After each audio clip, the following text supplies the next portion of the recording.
Wassalatu wassalamu ala asyrafil anbiya'i wal mursalin wa ala alihi wa sahbihi ajma'in. Allahumma subhanaka la ilma lana illa ma 'allamtana innaka antal alimul hakim.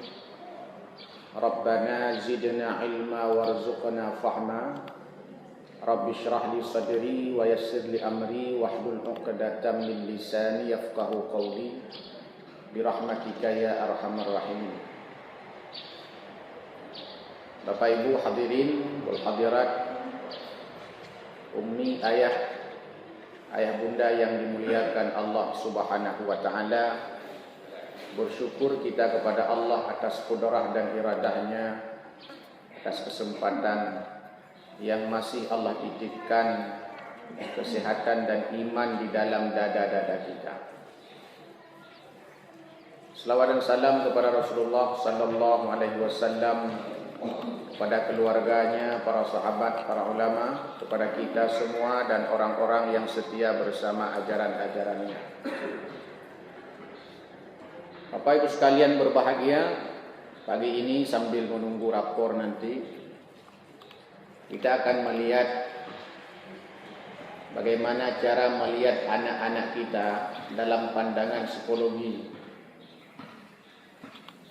khususnya anak Bapak Ibu yang berusia SMA.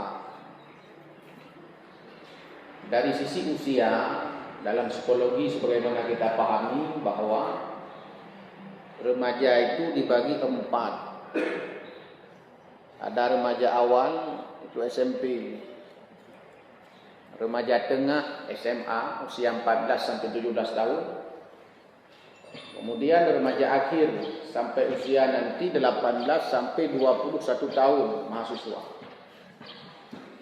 Kalau saya di kampus itu menangani remaja-remaja akhir. Kalau di balai-balai dulu menangani remaja-remaja awal, remaja tanggung, yaitu raja. Nah, ini perlu kita pahami tujuannya, supaya kita bisa memberikan kesempatan mereka berkembang, tumbuh dan berkembangnya.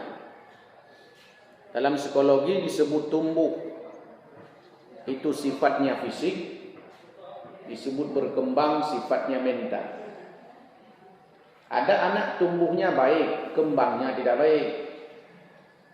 Artinya badannya sehat, badan ubiraya, tapi akainya mental rusak perilaku. Itu namanya kembangnya tidak bagus. Maka harus seimbang. Maka usia biologis dengan usia psikologis ini harus seimbang. Anak kita kalau usianya SMA, itu kalau usianya 14-15 tahun, mestinya usia psikologisnya juga 15 tahun. Jangan sampai anak kita itu jadi mendeteksi perilaku anak remaja. Jangan sampai usianya biologisnya 17 tahun, tapi usia psikologisnya 3 tahun. Ini masalah. Ini sama seperti anggota DPR juga. Usia biologis mereka sudah 60 tahun, usia psikologis 1 tahun.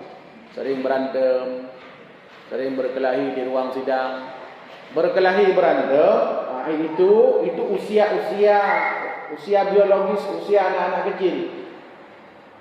Artinya tumbuhnya enggak berkembang, kembangnya itu tidak relevan, tidak sesuai. Mestinya seimbang. Bapak Ibu sekalian yang berbahagia, pertama kita perlu mendeteksi apa positif dan negatifnya anak-anak kita usia SMA itu. Ketika kita mampu mendeteksinya, seperti kita mendeteksi penyakit. Kalau sudah tahu apa penyakitnya, baru bisa diobati. Jangan ginjal ngakunya lambung. Itu ada keluarga, ada orang pergi ke dokter, divonis oleh dokter ginjal, tapi dia nggak mau menerima ginjal. Saya bukan ginjal, saya lambung aja lah. Pergilah ke doktor lambung. Dikasih obat lambung sama doktor lambung.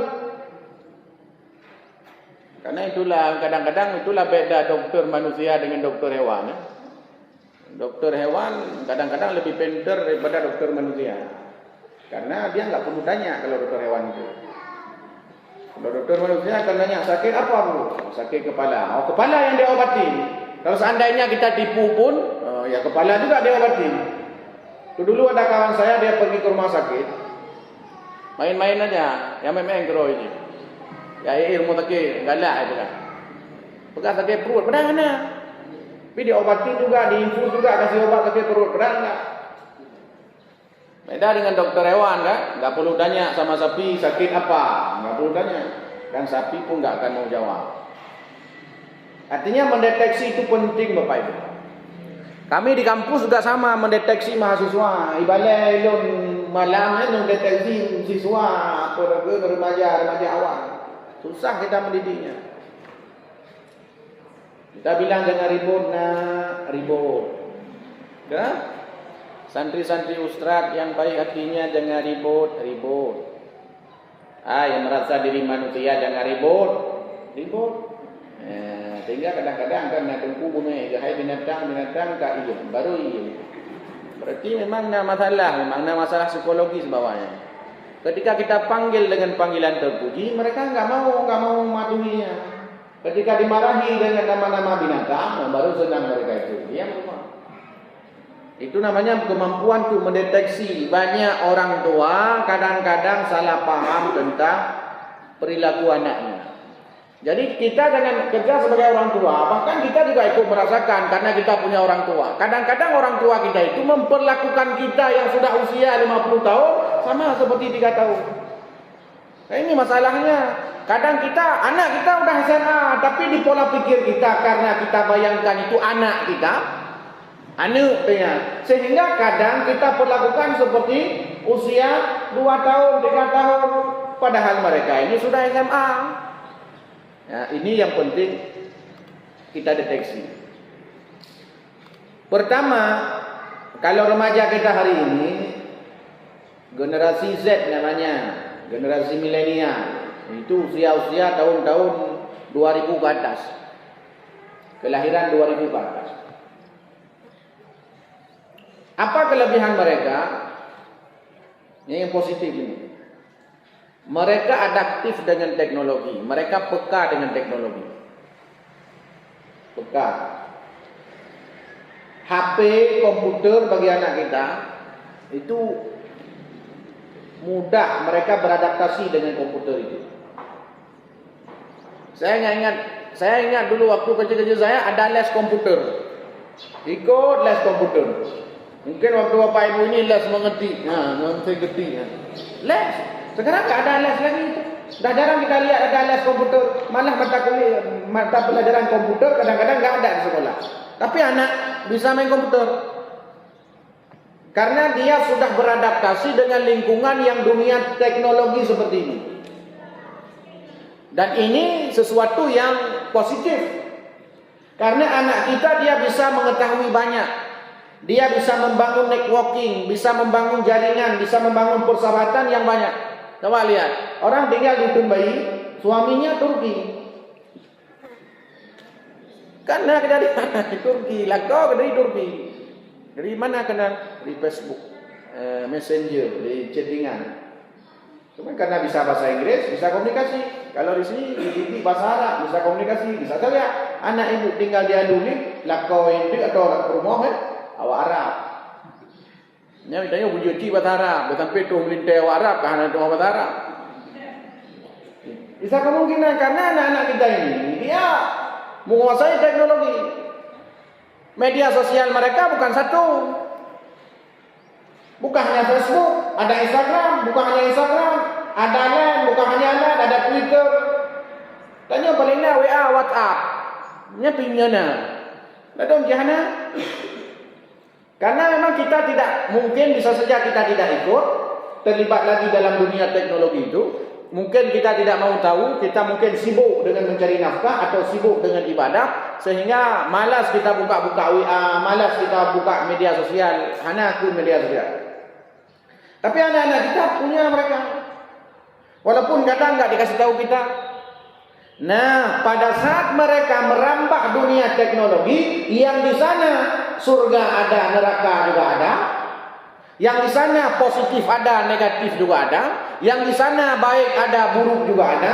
Yang di sana yang hak ada, yang batil juga ada. Semua yang kita ketik di Google itu semua keluar. Pun yang adanya itu bit. Boh mamplam dah ketik itu bit boh mamplam. Mangga, itu dia juga mangga golek, mangga madu, lupa nak. Segala macam istilah-istilah semua ada. Itu kelebihan anak kita yang perlu kita pahami. Yang kedua, dalam psikologi, anak-anak remaja sekarang ini dia multitasking, multi talent. Dia punya kemampuan yang lebih dari satu, punya keterampilan skill lebih dari satu.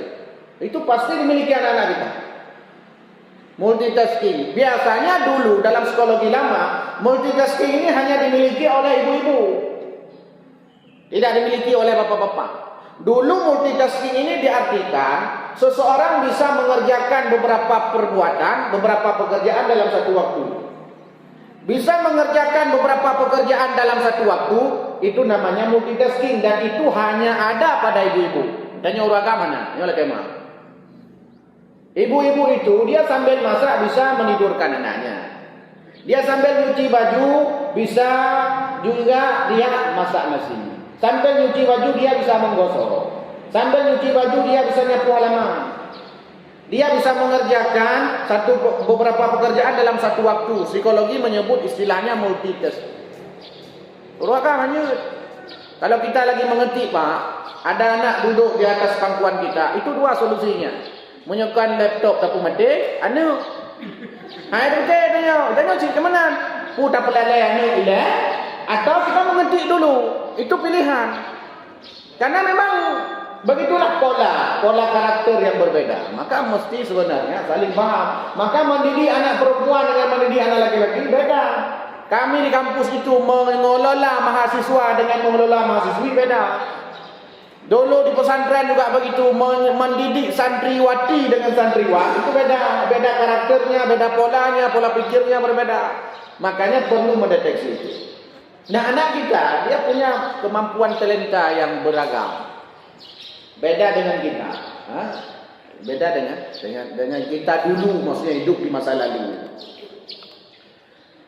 Kemudian karena tadi teknologi sudah terikat dengan dunia mereka menjadi orang-orang yang kadang-kadang kreatif. Kadang-kadang kita nggak pernah berpikir ide dia ada. Kadang-kadang dia juga bebas berpikir. Kenapa? Karena bacaannya banyak di media itu. Kadang video yang dia tonton banyak. Kadang media yang dia lihat banyak. Berita yang dia lihat kadang-kadang lebih banyak daripada kita. Kita pikir berita itu benar, padahal anak kita hoax, berita bohong. Karena dia banyak menjelajahi berita-berita itu atau media-media tersebut. Nah, ini kelebihan daripada kepekaan anak-anak kita terhadap teknologi. Dan itu memang menumbuhkan kreativitas. Selama nanti, ya makanya nanti ada negatifnya memang. Ada negatif-negatifnya. Tapi ini kelebihan.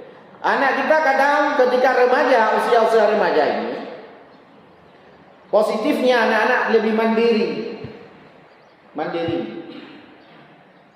Jadi kata-kata kunci ini harus Bapak Ibu pahami. Ketika anak mandiri, bahkan dia kadang ingin pengen mandiri.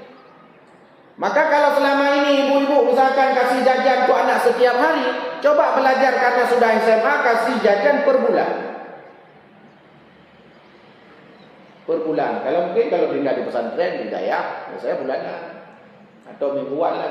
Untuk apa? Untuk kemampuan mereka mengelola uang. Kalau itu manajemen keuangan, orang belajar bisnis keuangan. Ada manajemen. Tapi kalau ibu misalkan waktu dia sekolah misalkan 10.000, besok 10.000, besok 10.000. Tapi coba kalau seandainya kita kumpulkan dalam satu bulan mereka ada, oh ini kamu 300, di sini sudah minyak Honda, di sini sudah ini jajan macam-macam. Bagaimana dia kemampuan mengelolanya? Dan ini perlu dididik anak-anak kita. Jangan sampai gagal. Sampai yo temen pok wang kaget, terkejut mati tempat. Anak mau apa? Ho dah apa yo? Anak mau. Karena dia tidak punya kemampuan untuk mengelola. Jadi punya kemandirian anak-anak kita itu.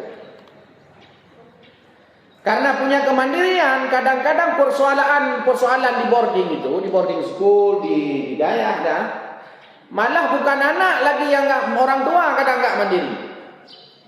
Sehingga kadang bukan anak yang mau dikunjungi, tapi memang orang tua yang mau mengunjungi. Ini problemnya. Jadi bukan lagi kadang persoalannya di anak kita itu. Karena ini cerita SMA ini. Kadang anak SMA dia malah kadang tidak mau dikunjungi oleh ibunya, oleh orang tuanya, pengen sekali-kali, sebulan sekali, 2 bulan sekali. Tapi ini orang tuanya ini yang nggak sanggup. Orang tua yang nggak sanggup. Kita orang tua yang nggak sanggup. Maka satu sisi wajar. Satu sisi memang wajarlah karena memang itu anak kita, memang wajarlah. Tapi intinya di sanalah nanti perjuangannya. Berapa banyak anak-anak santri kadang-kadang keluar dari asrama? Apa sebabnya? Gara-gara bukan dia mau keluar, orang tuanya nggak mau lagi menyekolahkan situ. Kenapa? Hanjit tak kunjungi ti urau. Jangan perlu bengok 3, cak urau 3, tupu 3. Mana ni yang perlu? Bagaimana kapan mau sempat dididik? Sempat di persoalan. Maka saya pernah ke Gontor dan pernah saya dan kawan-kawan tentunya pernah mensurvei beberapa pondok pesantren di Indonesia ini. Di antaranya Gontor, di Malang, kemudian Darun Najah dan beberapa. Yang hebat di Gontor itu, kenapa tingkat aliyah, tingkat sanawiyah, bahasa Arab, bahasa Inggrisnya luar biasa aktifnya. Tapi di tingkat mahasiswa, ada juga kampus di sana Unida, Universitas Darussalam Gontor. Enggak jalan. Rupanya di tingkat mahasiswa, Arab Inggris enggak jalan, enggak aktif. Tapi di tingkat SMP, SMA aktif. Kami tanya, kenapa begini? Karena dulu kami mengelola asrama mahasiswa. Bagaimana mahasiswa ini bisa ngomong bahasa Arab aktif, bahasa Inggris aktif? Kok nggak bisa belajarlah ke Gontor? Rupanya di Gontor juga aliyah sanawiyah yang berjalan. Waktu kami survei tahun 2016. Tapi setelah itu, kenapa di perguruan tinggi nggak jalan? Karena masalahnya ketika dia sudah jadi mahasiswa, sudah kuliah, maka semua orang boleh masuk ke situ. Ada kawannya yang kadang-kadang bukan dari pondok, datang ke situ, yang nggak bisa bahasa Arab, nggak paham bahasa Inggris, yang ngomong bahasa Indonesia di situ. Sedangkan di aliyah sanawiyah, lanjut. Betul tahu je tama, ada aturannya orang kapan boleh masuk, orang tua kunjungan kapan, mengunjungi kunjungan orang tua kapan dibatasi. Kenapa dibatasi? Itulah itu memudahkan. Karena anak uji dia bahasa Arab lanjut je. Bahasa Inggris lanjut. Tapi menempuk anu tak bahasa Arab, menyedaya orang jangan bahasa tu. Tiba kada ada aman. Kemudian ada juga, karena tidak terbiasa. Sehingga ketika tidak terbiasa, tapi kalau di dalam aliyah sanawiyah itu memang sudah include. Petugas kantin ngomong bahasa Arab, Guru Mekah. Mereka susah, maka dia membangun untuk mengaktifkan bahasa di pesantren. Sebenarnya kesulitannya itu. Ustadz pengasuhnya aktif luar biasa komunikasi bahasa Arab. Orang tua tidak. Kantin hanya cleaning service tidak ada. Anak ngomong bahasa Arab. Belum nak urus muka somai ke dayah. Ini hanya mungkin pada ke bahasa Arabnya. Beda kalau seandainya kita bikin pelatihan. Kalau seandainya mau jualan di sini harus bisa bahasa Arab. Juga pelatihan 2 bulan. Ini sama seperti tukang-tukang becak yang ada di Jogja. Tukang becak di Jogja dilatih bahasa Inggrisnya. Kenapa? Karena yang datang situ turis. Orang Malaysia, orang luar negeri datang situ turis. Tukang becak bisa bahasa Inggris. Ini olehnya cinta gagal bahasa Inggris ngawak tukang becak. Lihat ikut ron baju inan ben ini ron anak muku. Ini dia pikir dahulu ni berikut memang kaminan. Kemudian apa positifnya lagi? Anak SMA logiknya, akalnya itu sudah jalan. Itu kelebihan. Akalnya sudah berjalan. Akalnya itu sudah bisa diajak berpikir anak SMA itu. Sudah bisa diajak diskusi, sudah bisa diajak dialog. Itu anak SMA. Beda dengan anak SD. Boleh dialog, tapi keputusan sama orang tua. Tapi anak SMA, sudah SMA usia 14-17 tahun, dia harus diajak dialog itu. Kalau tidak diajak dialog, nanti dia merasa dicuekin, dia merasa nanti tidak diopen, dia merasa nanti tidak diperhatikan. Nah, itu lebih bahaya. Kenapa? Karena dia sudah bisa berpikir. Maka dalam dunia konseling, ya kebetulan mengajar konseling. Dalam dunia konseling, ada nanti treatment yang diberikan oleh guru, oleh psikolog, oleh konselor. Dilihat objeknya, anaknya siapa? Kalau anaknya dia anak SD, maka lebih dominan nanti psikolog ini yang memberikan treatment kepada dia. Tapi kalau udah anak SMA, anak kuliah, dia diajak sehingga dia nanti bisa mengambil keputusannya sendiri. Ada mahasiswa ngantuk kalau dia di kelas. Mahasiswa dia bengah dengar, dia kata demam tak kuliah tapi dengar. Apa je dengar? Bengah dengar ni. Tadi kenapa tak kuliah ilmu tu berdua? Dengar je. Dia baik dengar. Saya tanya, kenapa kamu tidur? Kenapa kamu bisa ngantuk seperti ini? Dijawab sama saya. Saya insomnia, Ustaz. Saya enggak bisa tidur. Udah lama. Sudah sekitar 2 tahun insomnia, enggak bisa tidur. Ada minum obat? Enggak perlu minum obat, saya bilang. Jangan minum obat. Minum obat bahaya malah. Kenapa kamu enggak bisa tidur? Saya tanya sama dia, karena dia sudah bisa berpikir nih. Kenapa kamu enggak bisa tidur? Itulah tidurnya telat-telat Ustaz. Ya, dia menemukan masalahnya, tidurnya terlambat. Saya tanya lagi, jam berapa kamu tidur? Dulu waktu awal-awalnya jam 3, jam 2. Cewek ini dia, cewek, mahasiswi. Tidurnya jam 2, jam 3. Berarti perilaku yang biasa ini jadi karakter lama-lama.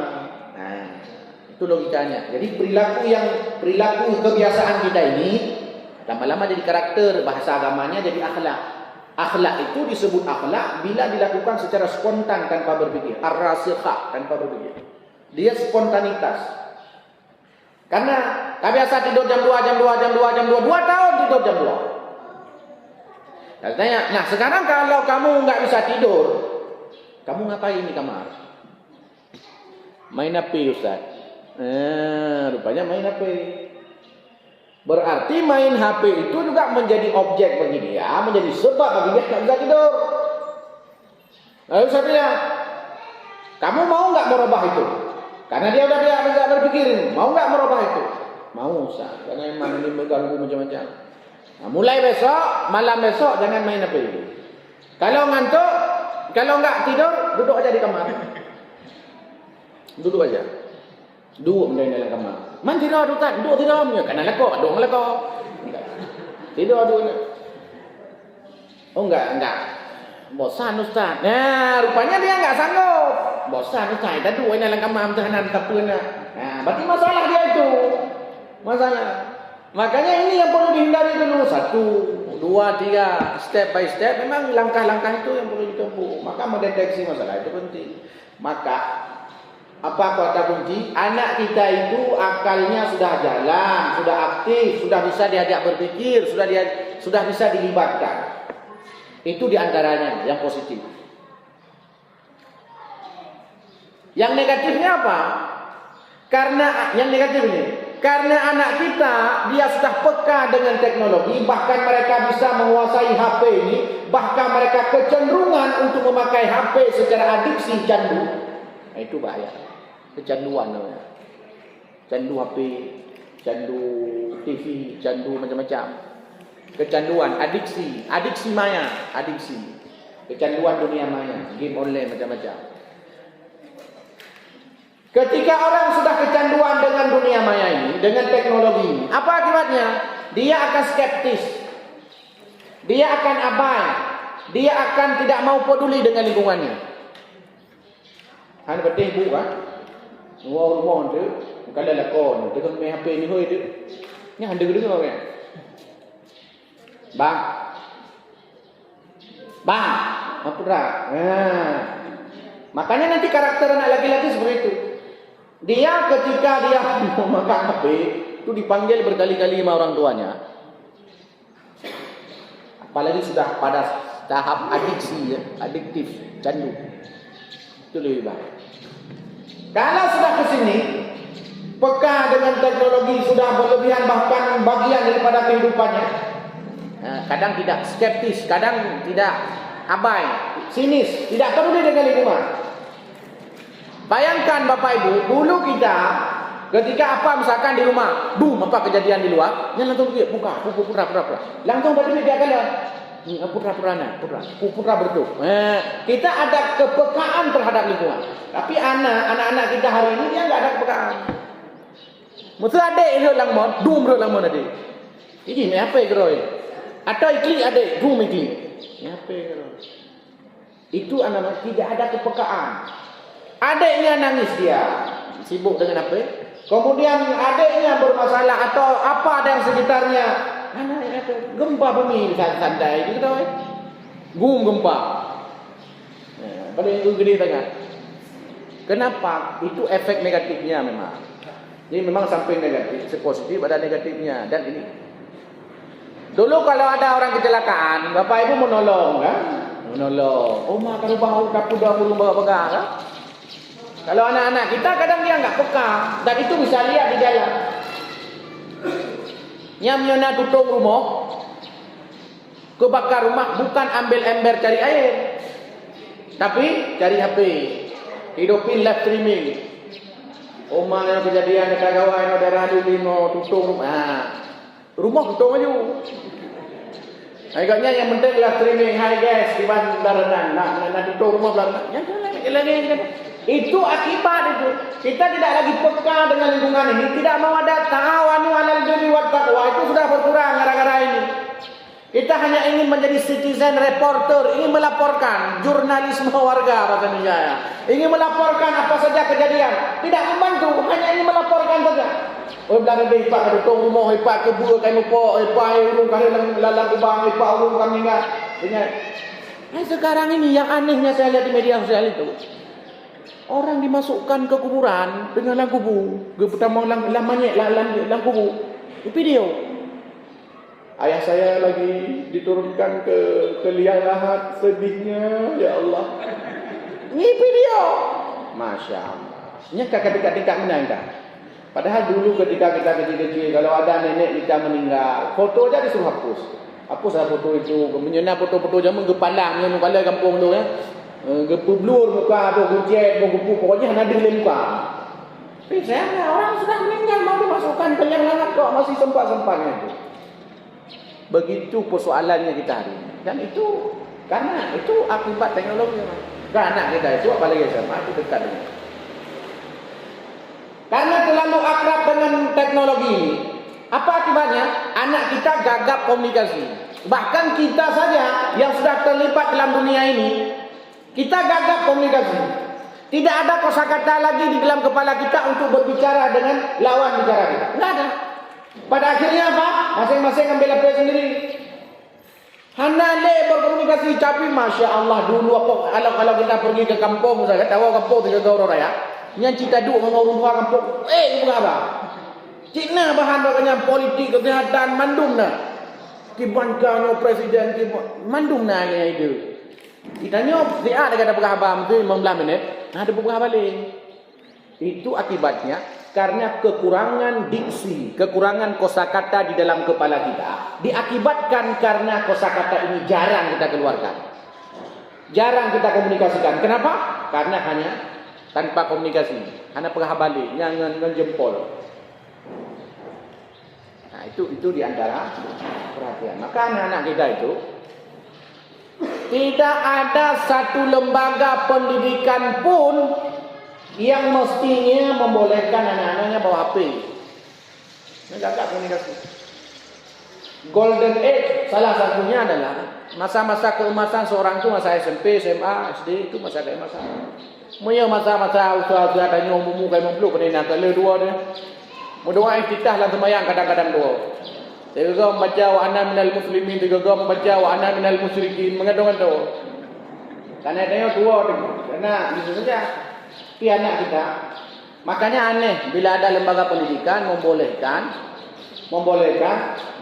anak santri bawa HP. Inilah konsepnya Bapak Ibu. Maka di lembaga pendidikan boarding itu dilarang bawa HP. Ini sebabnya, supaya anak kita ini mau berkomunikasi dengan kawannya, mau membangun persahabatan dengan sahabatnya, mau interaksi. Maka ada anak ketiba HP kita udah ya baik bengeh itu dia. Jangan marah. Kita jangan marah. Kok kutat kali kayak gitu kayak orang aja bolehnya. Padahal dia punya pandangan atau perspektif paradigma yang lain. Bagaimana mestinya lembaga pendidikan itu dikelola. Kita orang tua harus mendukung biar sampai bengeh. Ada orang tua kadang marah. Susah kali nelpon anak. HP pakai HP ustaz. Mana telepon tu trem-trem tu. Rodam kawin dengan ustaznya. Kata terlingkuh dengan ustaz. Kau mana? Mereka kenapa tepuk-tepuk. Ya, ini masalah dan tidak boleh. Ya, melanggar untuk pengembangan. Karena anak kita dia tadi sudah logik. Ini negatifnya. Dia enggak mau diatur anak SMA itu. Susah diatur. Apalagi yang tidak terbiasa dengan aturan sejak kecil. Itu lebih susah lagi diatur. Nah, ini kesulitan mengatur. Susah. Penting bagi kita untuk kita pahami itu. Ini hal-hal yang kemudian satu lagi, pubertas. Dia kan masa SMA ini masa puber. Masa puber sebagaimana kita pahami, maka ketika mereka punya masa puber, maka pasti ada kecenderungan mereka suka kepada lawan jenis. Suka kepada lawan jenis. Maka ayah ini kan bisa, kan? Ini agam tu, ini agam. Karena ada kecenderungan. Akhirnya dia munci. Jadi ada kecenderungan untuk suka kepada lawan jenis karena dia masa puber. Karena dalam psikologi kenikmatan itu berpindah-pindah apa itu. Ketika kita lahir ke dunia, pas bayi itu pusat kenikmatan itu di lidah kita. Pusat kenikmatan ketika bayi kita itu di lidah. Karena di lidah ke pusat kenikmatan, apapun yang kita lihat pengen kita masukkan ke dalam mulut. Kalau ni jaro laba, karena ni pin jaro pusat kenikmatan di sini. Maka kenapa anak kita lahir ke dunia? Di antara yang dianjurkan kepada ibu-ibu adalah memberi ASI.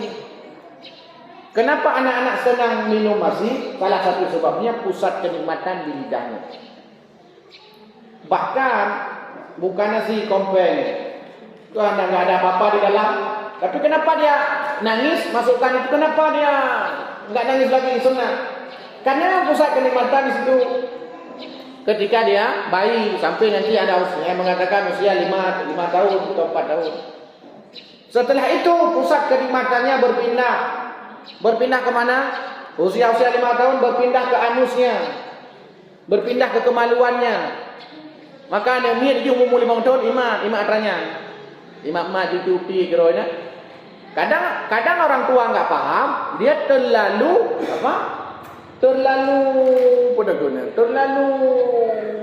umum kau marah kalau padahal itu sebenarnya secara psikologis dia sesuatu yang biasa, cuma harus dicegah itu. Cuma dia nyampe sampai bagaimana kemarin bengeh hijau ni mana artinya jangan membuat anak-anak itu kadang-kadang nanti turun mentalnya rendah, jadi inferior, rendah diri. Memang harus ini karena itu perilaku buruk. Memang itu sifat yang tidak baik, tapi ini perlu dihindari. Tapi tetap dengan cara kenapa? Ketika remaja, pusat kenikmatannya itu pindah ke kemaluannya. Sampai nanti dia menopos, Nah, kalau orang sudah menopos, lansia, orang tua, itu pusat kenikmatannya bukan lagi di lidah, bukan lagi di kemaluannya, bukan lagi di tangannya, tapi hatinya. Maka yang paling senang pergi ke masjid itu orang tua, karena pusat kenikmatannya spiritualitasnya, kalbunya. Maka wajar kalau kita sering menemukan di masjid orang tua. Kenapa? Karena memang pusat kenikmatan. Anu agam bu mate kayu ja kena SMA. Iya. Karena memang pusat kenikmatan bukan di sana. Maka di antara kelebihan bagi mereka kata Nabi adalah mendapatkan perlindungan Allah Azza wa Jalla nanti di akhirat. Anak yang terikat hatinya, anak muda yang terikat hatinya dengan masjid, pastinya pusat kenikmatan dia itu bukan di kalbunya, tapi dilatih supaya pusat kenikmatan itu di kalbunya, sehingga dia dekat dengan Allah. Maka dalam kitab Nasaihul Ibad itu disebutkan bahawa di antara perbuatan tercela, yang tercela itu adalah yang terbaik. Pertama, yang terbaik, at-taubatu minasyaikhi hasanah. Taubatnya orang tua baik, walakinnaha minasyabbi ahsan. Tapi taubatnya anak muda lebih baik. Orang tua taubat baik, anak muda taubat lebih baik. Orang anak muda tidak mau taubat jelek. Orang tua tidak mau taubat lebih jelek. Karena dari pusat memang kenikmatannya dia di sana. Bapak Ibu sekalian yang dimuliakan Allah, kira-kira itu persoalannya, itu yang perlu kita deteksi. Maka mesti pendekatannya adalah pola asuh yang tepat. Pola asuh yang tepat. Saya singkat dan nanti jadi secara umum pola asuh itu ada 3 kalau mau kita bagi. Nanti silakan ibu-ibu mendeteksi pola asuh mana di rumah. Pertama, yang paham, yang sering kita sebut dengan istilah otoriter. Otoriter ini sering memaksa anak, memaksa, menuntut. Kadang-kadang kebutuhan anak tidak kita berikan. Orang tua hanya menuntut, memaksa. Anak hanya sekedar, kalau bahasa kasarnya, anak seperti budak di rumah. Kalau kata orang Aceh, menyekana awu kepu jarawo, menyekana ane kepu drawo. Yang kau tadi. Sehingga anak ini disuruh kerja, itu tiba di jalan. Kalau kita rekah ni semuanya tiba. Anak-anak kecil, anak-anak sedih dia udah dengar. Anak-anak ini dieksploitasi sedemikian rupa, yang mestinya mereka belajar malam kali jadi nafkah bersama ibunya, ayahnya, atau kadang-kadang bukan ayahnya malah abangnya atau siapa lah. Jadi memaksa, menuntut pada anak. Yang kedua, permisif ini abai, tidak mau peduli. Mau anaknya pulang jam 2 malam, jam 3 malam, jam 4 malam, mau belajar enggak belajar, mau ustaznya ada masalah dipanggil ke dayah atau enggak dipanggil, enggak mau urusannya. Ini permisif namanya. Dia hanya mau menanyakan kondisi anaknya kepada guru-gurunya, kepada ustaz-ustaznya kapan ketika bermasalah. Tapi ni ada masalah kadang-kadang berpoi mesti bisa tanya, gimana ni lu saya kak? Padin juga ya Pak Quran. Baru selalu nengok 6, pukul tinggal 5. Ya. Tapi kadang-kadang enggak mau kita komunikasi hal itu, padahal itu penting. Jadi merasa abai. Saya sering mencontohkan antara manuk kemarau dengan punyi. Karena punyi ni ketajai tu boh ni, tiga tu boh punyi. Manuk kemarau. Tabah urang. Indawan dah manuk kemarau dengan punyi. Ikut le punyi. Alah hai manuk kemarau ha. Tabah boh katuk tagonyo tagoji. Gabuk kau bang gabuk lulinyo. Boh sabah. Boh sabah. Katuk tagonyo gabuk tagonyo. Kalau meribe boh kana gabuk. Ikut le punyi. Meribe boh kana gabuk. Ira boh sabah katuk boh gabuk kana kampung. Ikut le manyo. Hai punyi ilung na ada sabah boh kukarom. Ira kupu man boh meribe kana kakarom. Karomnya mendidik, mengasuh, menyajik tak pelaku, boh labu je ke sokaya. Tapi minyak hanjit tak pelaku, anak tengku je ke belakang. Minyak hanjit tak pelaku, anak tengku mantang je ke belakang. Pulang minyak hanjit tak pelaku, memang anak belakang. Ayah harap kau tahu, belakang tengku. Ya, yang lebih baik dah. Anak ustaz saja kalau enggak pola asuhnya enggak beres, enggak benar, abai, sinis, skeptis, tidak peduli, tidak peka, dia ke belakang. Pulang iya di belakang, memang iya di belakang. Ibadah akan terputar. Masalah. Itu permisi. Nanti silakan. Yang ketiga, otoritatif namanya, atau bahasa lainnya demokratis. Otoritatif. Otoritatif ini orang tua dalam mendidik anaknya dia terbuka. Melibatkan anak. Nah, penting apa itu ini? Apalagi anak SMA ini, penting dilibatkan. Contoh yang sering saya sampaikan. Misalkan libur di daerah. Kadang-kadang libur sekolah. pulang ke rumah akhir-akhir tahun, pengenlah rekreasi. Kau tak ada tadi, pengen rekreasi, pengen relax. Libatkan anak untuk menjadi lokasi. Apalagi anak SMA ini, tanya Pak Haji. Kita ini rencana adik kan, mau kita pergi main-main ini barang seminggu. Kita rencana kira-kira kemana ya? Ini melibatkan. Kita rencana kira-kira kemana ya? Tanya sama dia, kamu mau kemana? Saya ke Takengon aja, Mak. Kamu? Saya ke Prapat aja. Boleh, melibatkan. Kamu kemana? Saya ke Bogor. Kamu kemana? Saya ke Sabang aja. Oke, ada ke Bogor, ke Takengon, ke Prapat, macam-macam. Nah, sekarang kita hitung duit ya. Nah, hitung duit. Ini melibatkan namanya. Hitung anggaran. Oh Madir, rupanya kita nggak bisa ke Bogor, yang bisa ke Ujung Belang. Tapi dia dilibatkan. Itu maksud saya, dia dilibatkan. Kalau tidak dilibatkan bermasalah. Karena kadang keinginan kita dengan keinginan anak kita itu beda. Dia beda. Kemampuan itu perasaannya beda. Contoh, ibu masih suka makan coklat? Enggak, ada lagi kan? Dia duha pernah ada dikit baju coklat, normal itulah. Tapi anak tanya kok galak baju coklat. Dia karena memang senang dengan coklat itu. Kita nggak suka lagi coklat, kira-kira seperti itu. Bayangkan kalau ibu memaksa anak kita itu baju timpang lebih. Makan timpang ini, mama, ayah ini paling suka timpang. Di lidah kita enak timpang. Enak dengan balon. Enak dugok. Babah tanya. Ba anu yo hana gelak lagi. Hana le kan era dugok ni. Kecuali dugoknya tak manipulasi dan tak pegat bermacam-macam. Baik macam model dugok. Maksudnya dugok rasa strawberry. Nyat MP. Jadi meramukan, memuat ragam rasa. Ini penting. Jadi libatkan. Kalau bapak ibu ini tidak melibatkan anak-anak SMA, anak-anak kita ini dalam proses kegiatan pola pengasuhan, bahkan kalau di daerah misalkan ustaz tidak melibatkan anak-anak SMA untuk berdiskusi, atau kalau di rumah ayahnya atau ibunya melibatkan anak untuk diskusi, atau kalau di daerah guru-gurunya, pengasuhnya melibatkan untuk diskusi, atau kalau mahasiswa dengan dosennya nggak mau melibatkan mahasiswa untuk diskusi, itu masalah. Apa kejadiannya nanti? Kejadiannya sama seperti yang terjadi pada Nabi Allah Yusuf alaihissalam. Yusuf. Kenapa Nabi Yusuf sampai dilemparkan ke sumur oleh abang-abangnya? Pertama, karena Nabi Yusuf ini terlalu cinta kepada Yusuf.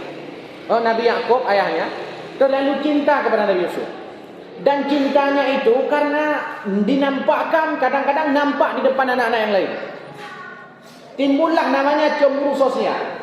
Jadi begini Pak Ibu, kita punya anak misalkan 3 atau 4 atau 5, atau punya anak didik macam-macam. Ketika kita, memang gini secara manusiawi, kita pasti punya anak yang paling kita sayangi. Di antara 4 itu atau 5 itu. Boleh saja, secara psikologis boleh. Tapi jangan menampakkan kasih sayangnya di depan anak-anak yang lain secara berlebihan itu. Di depan mereka tetap sama kasih sayang orang tua. Maka jangan pernah banding-bandingkan anak. Anak itu dilarang dibanding-bandingkan karena kemampuan dan potensinya beda-beda. Anak ini jangan dibandingkan dengan abangnya, dengan adiknya. Coba lihat tu adikmu, pintar kali dia, ranking 1. Maka konsep ranking ini kan sudah mulai dihilangkan di sekolah-sekolah. Dulu ada ranking 1, ranking 2, ranking 3. Sekarang semua ada ranking. Semua ada ranking. Ada ranking dengan sifat kedermawanannya, ada ranking dengan sifat terpujinya. Kenapa? Supaya tidak memilah. Seakan-akan kecerdasan itu hanya matematika, fisika, kimia. Seakan-akan skill-skill yang lain, baca Quran, hafal Quran, baca kitab, dianggap bukan skill. Nah, ini yang jadi persoalan. Jadi membandingkan, apalagi membandingkan dengan anak orang. Dengan adik abangnya saja nggak boleh dibanding-bandingkan, apalagi dengan anak orang. Bodoh kali kamu, coba lihat anak Pak Kecil itu. Nah, ini Pak Kecil bandingkan. Pak Kecil.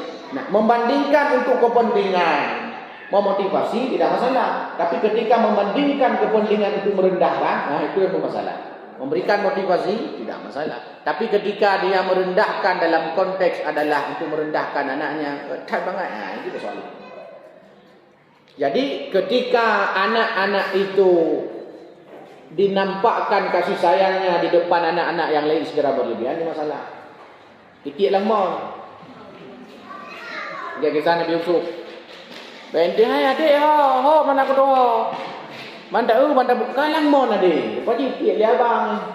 Karena muncul kasih sayang. Artinya begini, kan ada kadang-kadang kita ketika abangnya belum pulang, ini ada ini ya sisakan buat abang dulu. Jangan makan, sisakan dulu, disuruh sisakan. Tapi ketika giliran adik nggak ada, jarang dibilang sama abangnya, sisakan buat adik. Nah, ini masalah. Atau sebaliknya, ini masalah. Kenapa? Karena mestinya setiap anak dia mesti mendapatkan perhatian secara serius daripada kita. Kalau di pesantren berarti dari guru-gurunya, di kampus dari dosen dan seterusnya. Bapak Ibu sekalian yang berbahagia, siapa lagi yang dilibatkan itu? Nabi Ismail. Nabi Ismail kan dilibatkan ketika proses penyembelihan, ketika bermimpi berkali-kali Nabi Allah Ibrahim alaihissalam itu menyembelih anak. Apakah langsung diambil Ismail, ikat kaki, ikat tangan, langsung sembelih? Tidak. Didatangi Nabi Allah Ismail oleh Nabi Ibrahim. Ya bunaya, sini sayang, sini. Inni arafil manam. Semalam aku mimpi. Anni azbahuka, menyembelihmu. Fandur maza tara. Gimana pendapatmu? Coba. Nah, semalam aku bermimpi berkali-kali menyembelihmu. Anni azbahuka. Fandur maza tara. Gimana pendapatmu?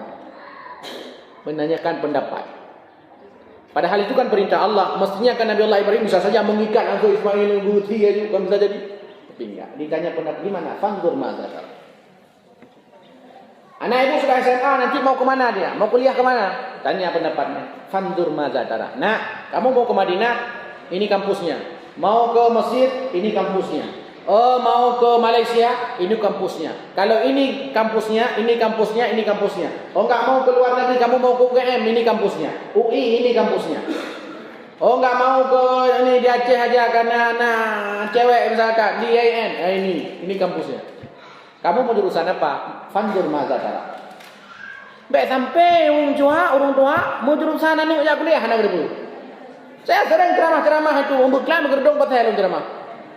Ada satu jamaah, Ustaz, ini Pak pekerjaan ada orang, ilam bayar, lo mengajar. Oh nan lo ngena Ustaz. Oh sonan kagak peganan hanan duri, hanan tu so. Jurusan hanan tu Ustaz. Hanan tu jurusan ini. Man pandai bukan dia tingginya. Artinya orang tuanya ini enggak paham jurusan kuliah anaknya, kan masalahnya.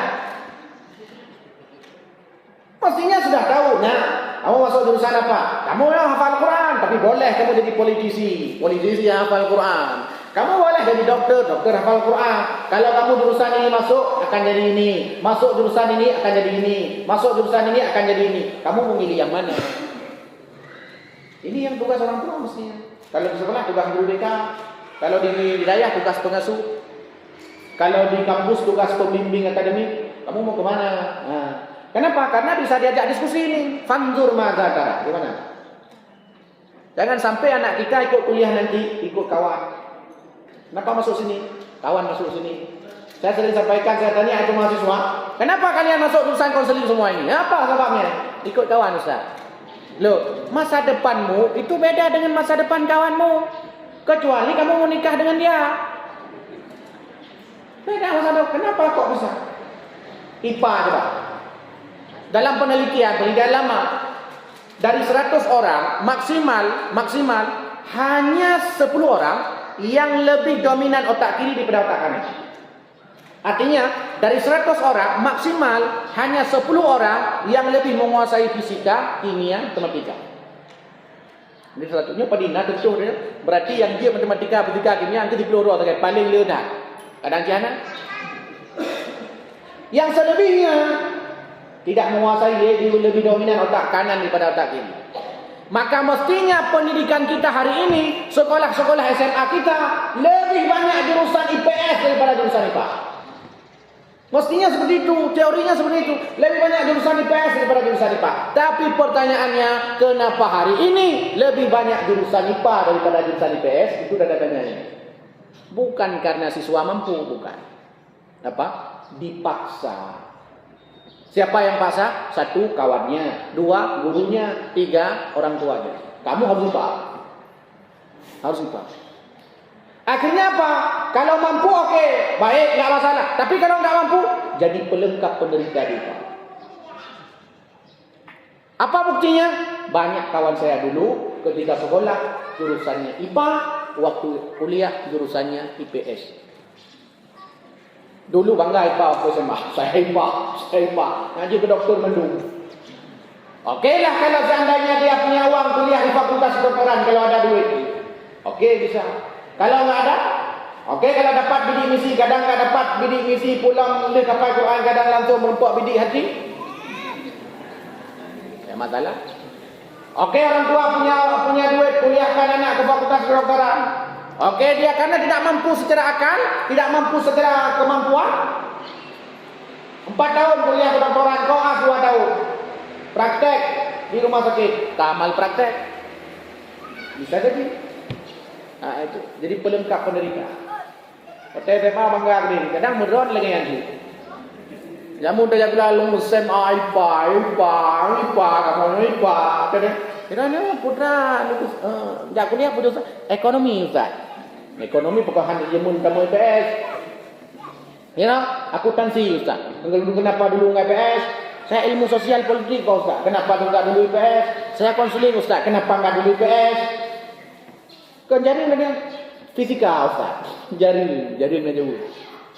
Ada apa namanya kadang-kadang kita memaksa anak. Enggak boleh memaksa anak sesuai. Makanya ini penting, ini yang perlu kita kembangkan. Jadi karakter yang mesti Bapak Ibu ada mestinya adalah ketika mendidik anak-anak SMA ini adalah karakternya otoritatif atau pola asuhnya atau demokratis. Memaksa itu perlu, otoriter itu perlu kapan? Dalam kaitannya dengan ibadah. Ini harus paksa. Nah, tak boleh kulai diri belum ada kurikulum. Nampakkan sama saya kurikulumnya. Ada pelajaran minat bakat. Ada ekstrakurikuler minat bakat. Di antara yang termasuk dalam minat bakat itu baca Quran. Baca Quran, hafal Quran, minat bakat. Lon pegah. Minat bakat jangan dimasukkan. Hafal Quran, baca Quran jangan dimasukkan ke minat bakat. Kalau anak enggak ada minat gimana? Enggak ada bakat. Itu anak kata mau bagi dalam Quran, anak bakat dulu. Lanjut. Ini dia wajib ya. Inilah penting otoriter di sini. Anak tidak salat, perlu otoriter di sini. Anak tidak mau puasa, tidak mau ibadah, tidak mau beribadah, apalagi ibadah yang terkait dengan fardhu ain. Ini perlu otoriter orang tuanya untuk membackup dia ketika dia masih remaja, masih muda. Tapi yang lain, yang sifatnya duniawi katakanlah bisa disuruh pilih. Ini pilih kemana? Yang tentu semuanya positif, Yang kita tawarkan ini semuanya positif. Pola relatif mendengar anak. Anak SMA harus didengar, harus jadi tempat curhat. Jangan sampai anak kita curhat di media sosial. Coba Nabi Allah Yusuf alaihissalam mimpi kan? Mimpi apa? Mimpi ada matahari, bulan, bintang sujud kepadanya. Ketika selesai mimpi, datang ke ayahnya Nabi Yakub cerita. Nabi Yakub mau dengar? Mau. Mimpi anak mau didengar oleh Nabi Yakub. Kita nyata memang keadaan gigi orang-orang handai dia dengar. Anak mumpung pegah tu. Padahal di Nabi Yusuf lupa cerita apa ayah dengar sampai mendapatkan respon ayahnya, ya bunayya la taqsus ru'yaka ala ikhwatika fayakidu laka kaida. Jangan kau ceritakan mimpi itu pada saudara-saudaramu karena mereka akan mencelakakan. Mimpi mau didengar, malah kita kadang beneran memang nyatanya bukan pulau lumpur. Ya pegah alian itu. Ayah lu meklam belum lumpur kan. Hidro kau lumpur kaya pegah balu kaya bentuk. Nabi Yakub lumpur dengar, lumpur ni dengar. Hanya inyo kira-kira supaya jadi tempat tu. Termasuk soal percintaan. Ini anak SMA ni. Baik jangan tabu mesti. Memang nanti kenapa harus tahu? Untuk mencegah, untuk mewaspadai, itu untuk hati-hati. Mendengar. Kalau orang tua tidak jadi tempat curhat anak, apalagi anak SMA, dia akan cari tempat curhat yang lain. Siapa? Kawannya, sahabatnya, pacarnya, ni awak cewek. Ni yang lebih dok curhat ini. Ada orang tua, dia fikir, "Hana mungkin batat ana long ustaz, hana mungkin batat, kok gak akai rumah." Di rumah gak akai. Tapi enggak pernah dideteksi ini karena enggak jadi tempat curhat. Takut anak. Tanya boleh ke baju tadi betampen, tanya yoi ke tanya. Betampen ni bangga dan yoi ke tanya. Anu ulung. Oh, kulung yoi. Nyata ke kulung mandui pelung. Bangga. Anjir ini bermasalah orang tua ini seperti ini. Melibatkan anak dalam keputusan. Menumbuhkan kemandirian anak. Di antaranya masukkan dia ke boarding. Masukkan anak ke boarding, itu peran orang tua dalam membentuk karakter kemandirian anak. Sehingga di sini dia cuci baju sendiri, gosok baju sendiri. Masak sendiri. Ini bapak-bapak ini kan saya paham bahwa kalau seandainya nggak punya istri bisa hidup di rumah walaupun nggak punya istri. Dalam artian untuk kebutuhan rumah tangga masak macam-macam dia. Banyak itu mahasiswi nggak bisa masak Indomie hani itu. Indomie hana mangat itu. Lo pegah hello mama tu lo. Awak ada aku punya Indomie kata aku hana mangatnya memang hanya kamu aku sebab Indomie-nya ciatra kamu mangat. Indomie-nya nyaki dah pegah mangat. Mana kira-kira punya bahasa kata tadi? Maminya hana mangat kita pun berarti masalah. Tidak pernah mendidik kemandirian orang tuanya. Dulu ibu-ibu ini kan ketika mamanya pergi di depan, sini, buka di depan. Uru agam, adik-adik agam buka di depan. Itu uru agam dia buka di depan. Hani batai ini iu pani udah nak kaya mana di warung tiga ini buka di depan. Nyo kru di depan. Kata cuk kameng mate kameng. Ya, karena enggak biasa. Adanya aturan di rumah. Itu otoritatif, demokrat. Aturan. Kamu harus pulang jam 10. Kalau pulang jam 10 tutup pintu. Buat tetap kau aja. Itu aturan, harus ada aturan. Di tempat rumah dia ada aturan. Mengekspresikan kehangatan, hangat, senang, bahagia. Disiplin, konsisten. Orang tua sebagai teladan, guru kadang-kadang sebagai teman. Pada kami mula di gol-golan ni, kita juga kadang-kadang pengen tu. Aku tu main bola ngani tu. Ibagi bola ngaki kupok ngaule. Ibke hana tepan, kan masalah hana tepan main bola apa ni nak cerita hana tepan. Main bola walaupun ni ibagi ngaki tapok ngaule dengan dia lah hana masalah. Pegang ikan hana tepan tak ni hana tepan cok bola cok kan jero. Ni enggak masalah. Jadi ketika itu anak jadi teman. Jadi baik anak posisi-posisinya kita tengok. Enggak masalah. Karena saya lihat memang persoalan-persoalan. Jadi bagi kesimpulannya adalah anak dalam Al-Quran disebut dengan ragam istilah. Qurratul a'yun, Rabbana hablana min azwajina wa dzurriyyatina qurrata a'yun waj'alna lil muttaqina imama. Ini doa yang perlu kita biasakan. Para nabi, para rasul terdahulu mereka berdoa kepada Allah dapat anak saleh. Rabbi la tadarni fardan wa anta khairul warithin, doa. Rabbi habli minas salihin. Ini doa-doa. Doa-doa yang diajarkan. Rabbi habli min ladunka dzurriyyatan thayyibah innaka sami'ud du'a. Doa-doa ini yang perlu kita biasakan. Walaupun anak kita ini udah SMA, jangan sampai udah SMA enggak mau doa lagi. Anak itu perhiasan, bangga kita, senang, bahagia. Al-mal wal banuna zinatul hayatid dunya wal baqiyatus salihat. Nah, ini anak ini sebagai perhiasan. Coba perhiasan, itu perhiasan kita. Hai tahu sih. Perhiasan ada di rumah, tapi melapah. Kalau pula balabah tu bina rambi diundum kainnya. Hai tahu sih, walaupun moh gede. Tapi meo moh ustaz, lemari moh yo, lemari emas. Ya walaupun lemari emas walau ada, tak masalah. Tapi ketika bersih, dia punya akhlak baik, dia hafal Quran, perilakunya indah. Itu menambah perhiasan itu. Fitnah, innama amwalukum wa auladukum fitnah. Anak itu bisa jadi ujian bagi orang tuanya. Kalau salah didik, jadi sebab orang tuanya masuk neraka. Kalau benar cara didik, bisa sebab orang tuanya masuk surga. Hei pak, awwaladin salih, dia daulah anak yang mendoakan orang tuanya, tidak akan putus. Aduun, anak bisa jadi musuh bagi orang tuanya. Ya ayyuhalladzina amanu inna min azwajikum wa auladikum aduwwan lakum fahdharuhum. Hati-hati dengan anak kalau seandainya salah. Banyak kasus anak bunuh orang tua. Banyak kasus anak bunuh orang tua gara-gara tidak mau peka, tidak mau peduli, tidak mendapatkan bimbingan dari anak. Dan alhamdulillah Bapak sekalian berbahagia, kita telah mengantarkan anak-anak kita ke pondok pesantren, ke Mataku ini. Ini adalah salah satu fasilitas yang kita berikan supaya nanti di akhirat kita bisa mempertanggungjawabkan kalau seandainya ditanya Allah. Allah berikan kita anugerah berupa anak, lantas apa yang sudah kita berikan? Di antaranya adalah fasilitas. Terus seandainya nanti Tidak bisa kita pertanggungjawabkan di hadapan Allah ketika kita tidak bisa memberikan fasilitas-fasilitas terbaik kepada mereka, khususnya dalam bidang agama. Banyak mahasiswa-mahasiswa yang tidak bisa baca Quran. Bahkan Profesor Rafael kemarin mengatakan 80% mahasiswa baru tidak bisa baca Quran. Maka luar biasa. Itu di kampung baca Quran. Alif Lam Mim Alama baca. Padahal sudah semester 7. Semester 7 sebelum ujian skripsi itu saya tes. Baca Alama. Kan Alama yang bacanya Alif Lam Mim lo bukan. Betul Ustaz, nyu Alama na bareh lo beli Alamanya. Nyambau Quran, nyambang. Dan itu orang Aceh. Saya enggak akan bongkar nama kampungnya karena untuk menjaga kode etik jurnalistik. Nama kampung. Tapi orang Aceh.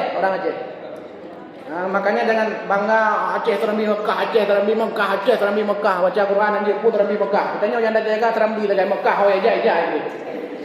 Nah, ini penting. Saya kira ini yang dapat sampaikan sebagai wawasan tambahan kalau bisa, atau merefleksikan akan anak-anak kita sebagai bagian daripada syukur kita kepada Allah Subhanahu wa taala. Saya kira ini yang dapat sampaikan, lebih kurang mohon maaf. Subhanakallahumma bihamdik asyhadu an la ilaha illa anta astaghfiruka wa atubu ilaik. Assalamualaikum warahmatullahi wabarakatuh.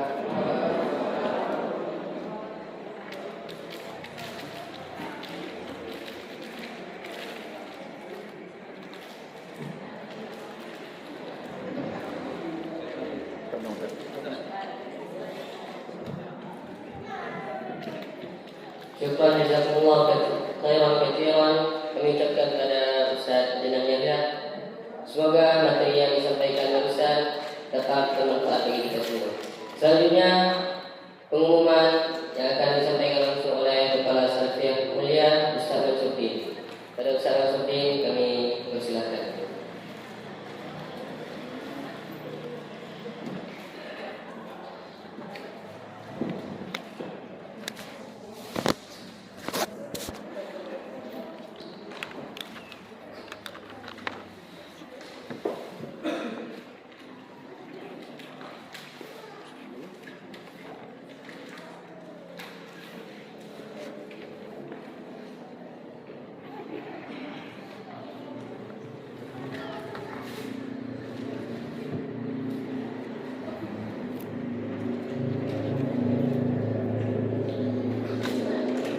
Bismillahirrahmanirrahim. Assalamualaikum warahmatullahi wabarakatuh.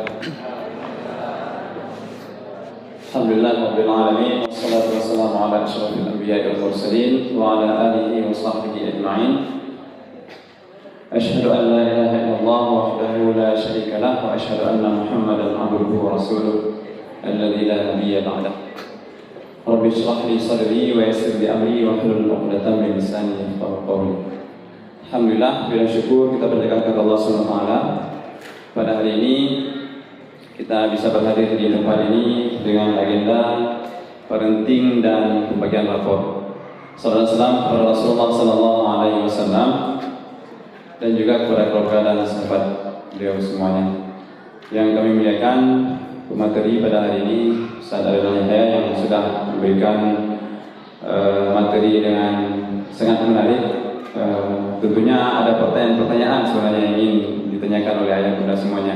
Tapi karena mengingat hari ini ada pembagian rapor, jadi kita tidak buka lagi tanya jawab. Yang kami muliakan ayah bunda semuanya yang telah berhadir di tempat kita ini. Ada beberapa pengumuman yang ingin kami sampaikan. Yang pertama sekali, insyaallah kita akan melaksanakan pembagian rapor pada hari ini seperti yang sudah kita sampaikan dari parenting yang lalu, bahwa pembagian rapor itu kita tunda karena kemarin kita percepat liburnya. Jadi insyaallah hari ini kita akan membagikan rapor yang nanti akan ditunjuk ke tempat-tempat masing-masing sesuai dengan wali kelasnya. Kemudian untuk santri kelas 6, wali santri kelas 6 yang ikhwan dan akhwat, insyaallah mereka sudah ada jadwal untuk ujian akhir atau US, ujian akhir sekolah pengganti dari UN. Itu kalau yang Aulia tanggal 16 Maret insyaallah, jadi sekitar 2 bulan lagi ya. Jadi dari sekarang kita memang sudah memadatkan pelajaran mereka, jadi ada pelajaran yang seminggu itu masuk 2 kali. Bahkan ada waktu-waktu yang harus terambil di waktu pagi ya, di waktu halaqah, dan itu sudah dikomunikasikan dengan bagian Quran.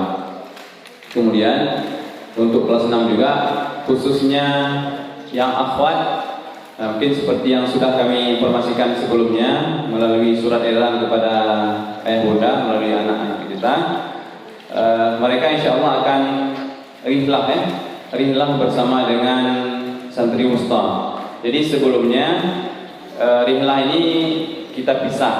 Jadi wusta berangkat sendiri, mulia berangkat sendiri, dan berbeda tanggalnya. Namun untuk efisiensi waktu dan ustadz-ustadz yang mendampinginya, jadi insya Allah kalau kami nggak salah, insya Allah nanti malam akan berangkat sampai tanggal 20 ya, dengan agenda akan rihlah ke Medan dengan tujuan ke Prapat, ke Brastagi, dan beberapa tempat yang akan mereka kunjungi. Di akhir rihlah juga ada agendanya akan mengunjungi salah satu kampus di Medan, kampus Ma'had As-Sunnah, insya Allah kalau tidak ada halangan. Itu informasi kedua. Informasi yang ketiga, jadi seperti yang sudah kita sampaikan dulu, bahwa kita sudah pernah mengubah sistem kelas ya. Sistem kelas di Aulia dimulai dengan i'dad ya. Itu alasannya mengubah itu dulu, kita ingin menghilangkan kelas 7 ya, supaya begitu santri selesai di kelas 6, selesai ujian, mereka langsung bisa melanjutkan kuliah. Tapi setelah kita kaji kembali dan sesuai dengan perubahan juga yang dilaksanakan oleh pemerintah, tidak ada lagi UN, dan ujian penggantinya itu diletakkan di kelas 5. Maka kami informasikan kembali kepada ayah bunda bahwa kita sudah mengubah kembali ya. Kita mengubah kembali, jadi tidak ada lagi penyebutan santri i'dad. Jadi mereka sekarang tetap kita sebut lagi mereka santri kelas 4. Yang i'dad sekarang kelas 4 dan sudah mulai belajar dengan pelajaran-pelajaran yang disediakan di kelas 4 tahun lalu. Jadi konsekuensinya apa? Konsekuensinya tetap masih ada kelas 7 karena tidak bisa kita hilangkan. Berbeda dengan santri tamhidi di wusta, karena mereka sesuai dengan dengan penyimpanan data online santri emis, itu mereka bisa disiasati, mereka tidak dimasukkan dulu ke kelas 1 karena kita punya 2 emis dua sistem basis data, emis pontren dan emis sekolah atau PKPPS. Jadi mereka dimasukkan dulu ke pesantrennya, tahun depan baru ditarik datanya ke sekolah. Tapi untuk Aulia tidak ada tempat untuk menyimpan mereka karena mereka sudah di sekolah memangnya. Jadi mereka tetap, walaupun kita sebutkan santri i'dad, mereka di kelas 4 sebenarnya. Ketika mereka duduk di kelas 4, mereka santri kelas 5 sebenarnya. Jadi berdasarkan itu dan berdasarkan pertimbangan-pertimbangan yang lain, jadi kita tetap kembalikan ke sistem seperti dahulu. Jadi i'dad itu hanya berlaku kelas 6 itu hanya berlaku nanti setelah 5 tahun lagi ya. Jadi yang santri kelas 2 sekarang di wusta itu akan masih merasakan kelas 7 nantinya. Jadi kami mohon maaf kepada ayah bunda karena mata kuliah ini memang didirikan bukan ada sistem dulu baru kita berjalan, tapi ada santri dulu. Jadi kita selalu memperbaiki yang mana sistem paling bagus untuk santri-santri kita semuanya. Jadi konsekuensinya sekarang di santri kelas 4 ini mereka sudah belajar lagi pelajaran umum ya. Nah, di juga kemarin ada santri yang pindah dengan alasan nggak enak belajar karena nggak ada pelajaran umum gitu ya. Jadi santrinya pindah. Walaupun kita sudah sampaikan mulai semester ini kita sudah kembali belajar pelajaran umum lagi, tapi mungkin karena sudah terlanjur dijanjikan oleh orang tua atau santrinya memang sudah tidak betah lagi, santri ini tetap memilih untuk pindah. Kemudian ada perubahan lagi, bukan perubahan, tambahan. Mulai semester ini juga di Aulia itu kalau dulu kita belajar komputernya di kelas 7 tapi mulai semester ini kita sudah masukkan ke pelajaran kelas. Jadi kelas 4 tahun ini dan kelas 5 itu sudah mulai belajar komputer, kecuali kelas 6. Karena kelas 6 memang sebentar lagi juga akan masuk kelas 7 Di belajarnya di kelas 7. Nah, tapi permasalahannya ini bukan mau curhat hanya menyampaikan saja. Kondisinya mataku belum ada lab yang ada komputer gitu. Jadi komputer kita hanya baru ada sekitar 5 atau 6 komputer yang bisa terpakai Nah, jadi kita sudah mengajukan kepada Daya untuk menyediakan komputer, tapi kami pribadi belum tahu kapan itu terlaksana gitu. Jadi kalau misalnya orang tua, kita bukan minta, tapi mungkin menyampaikan, mungkin ada komputer-komputer yang di rumah tidak dipakai lagi misalnya kan, atau ada komputer 2 gitu. Kalau memang bisa dihibahkan boleh, kami terima insya Allah. Jadi ini beberapa hal yang bisa kami sampaikan. Juga mengingat sebentar lagi kita akan melaksanakan berbagai rapor. Kalau ada hal-hal yang belum jelas terkait dengan pendidikan atau segala hal yang berhubungan dengan santri, mohon disampaikan ke kami pelaksana harian kepada kepala sekolah boleh, atau kepada pengasuhan atau kepala asrama. Karena kemarin ada yang langsung menjabri ke ma'had, pimpinan ma'had mungkin pimpinan ma'had tidak mengetahui kondisi-kondisi di lapangan. Jadi kalau memang ada hal-hal yang belum jelas boleh langsung ditanyakan ke kami. Mungkin hanya ini yang bisa kami sampaikan. Lebih dan kurang mohon maaf. Kami tutup. Subhanakallahumma wa bihamdika asyhadu an la ilaha illa anta astaghfiruka wa atubu ilaik. Lebih dan kurang kami maaf. Kami akhiri. Assalamualaikum warahmatullahi wabarakatuh.